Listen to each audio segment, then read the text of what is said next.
Kenapa kemudian PPKM jilid 3 giliran mau Natal dan Tahun Baru malah ditiadakan? Bayangkan PPKM jilid 3 dicabut.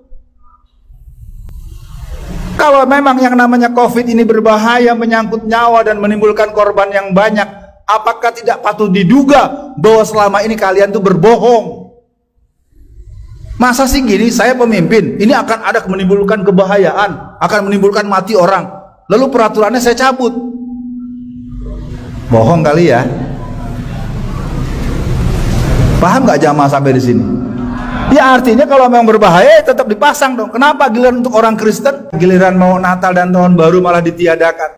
Kita minta penjelasan dulu nih, PPKM ini dicabut, maunya siapa nih? Maunya bandar, maunya Bangkong, maunya bos PCR, atau maunya oligarkor, atau maunya Cina? Ini kita mayoritas, Pak. 87,2% ini Muslim, dan semua peraturan-peraturan di musim COVID selalu memberikan beban hanya kepada umat Islam.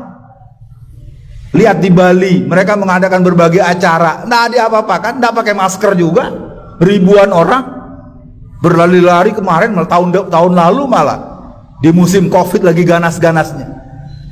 Jadi COVID itu tidak ada kalau ada konser dangdut, nggak ada COVID. Kalau ada di acara agama lain nggak ada COVID. COVID cuma ada di masjid. Kemarin reuni 212 di Solo juga dibubarkan dengan alasan COVID. Giliran ulang tahun, giliran nikahin anak. Artinya saya ingin mengajak pada hari ini, kalau terus ini dibahas, besok Ustadz Alfian Tanjung yang mati. COVID ini patut diduga COVID ini juga bagian sebagai mesin pembunuh buat masyarakat pribumi. Kita punya pertanyaan, di musim COVID ini ada berapa orang Cina yang mati? Ya kan, pertanyaan kan? Ya kita dengarkan bagaimana Ustadz Tengku Zulkarnain. Kita semua sama mendengar penjelasan dia, ayat-ayatnya, dalil-dalilnya, contoh-contohnya, data-data sejarahnya. Dan terus menerus beliau memberikan penjelasan-penjelasan yang merupakan counter attack terhadap keculasan musuh-musuh Islam. Nggak hitungan bulan mati juga beliau, wafat beliau, syahid beliau. Jadi fenomena meninggalnya guru-guru kita ini sepertinya terus menerus tanpa pun. Mengajak para jamaah semua untuk membahas menyiapkan generasi harapan Islam. Perbincangan ini menjadi penting karena kelihatannya kita harus berhitung. Sejak awal reformasi sampai hari ini, ulama-ulama kita yang meninggal itu jumlahnya menurut saya sudah menembus ribuan orang yang mati. Yang cuma sayang pembahasan ini bisa sensitif, bisa menimbulkan multi tafsir. Kita buka saja bagian pertama di awal reformasi.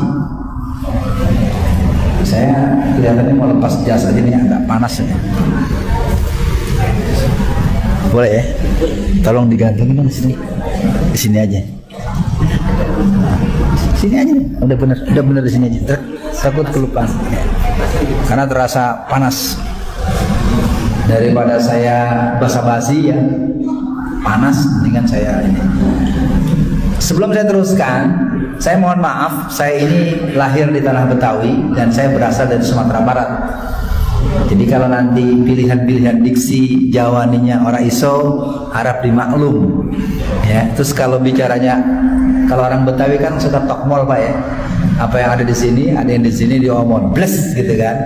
Jadi ini gayanya sama dengan orang Madura, orang Jawa Timuran.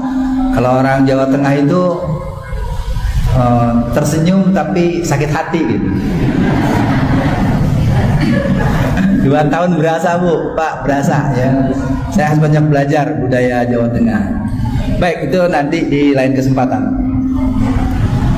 Judul kaji kita pada hari ini adalah menyiapkan generasi harapan Islam.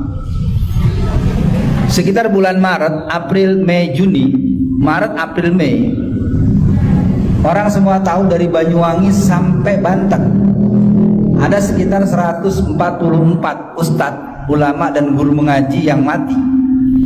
Kondisi mayatnya adalah lehernya hampir putus dan perutnya itu robek dengan ususnya yang terburai.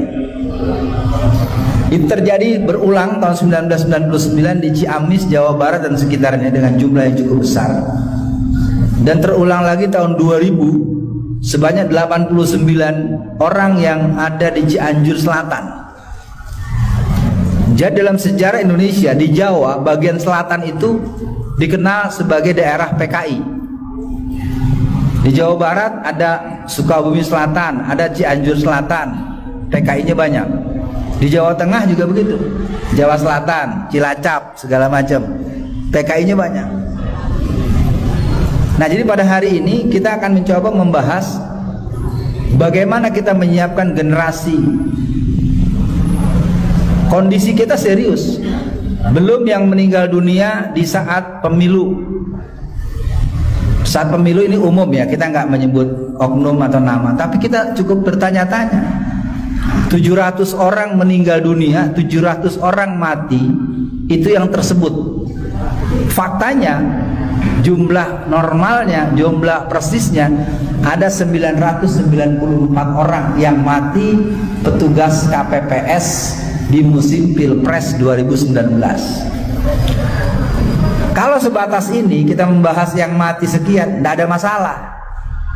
Menjadi masalah ketika kita membahas apa sebab kematiannya. Jadi di negeri ini orang boleh bertanya tetapi tidak boleh mempertanyakan. Ayo, kalau ada yang bisa jawab, saya kasih uang 100 juta. Ya, apa sebabnya petugas KPPS mati? Saya yakin gak ada yang bisa jawab, maka saya berani bikin sayembara. Bapak, saya tanya Pak, petugas KPPS kan yang mati kemarin ratusan Pak, apa sebabnya? Iya, lelah, capek, itu mah nggak masuk dalam ilmu kedokteran. Kalau orang mengantuk, obatnya? Orang lapar? Kalau orang lelah atau capek, istirahat, tidur juga. Kenapa jadi mati? Udahlah, kalau diteruskan kita nanti bertanya lagi, macam-macam lagi yang kita tanyakan dan kita berheran-heran. Cuma persoalannya kita harus berhitung. Ya, kita punya guru kita yang ahli tafsir, hafal Quran, Dr. Muin sudah meninggal dunia. Kita punya Ustadz Lutfi Fatullah yang ahli hadis, masih muda, sudah meninggal dunia. Ketua Dewan Dakwah Jawa Tengah Ustadz Sudarno Hadi sudah meninggal dunia. Dr. Najamuddin Romli seumuran saya sudah meninggal dunia.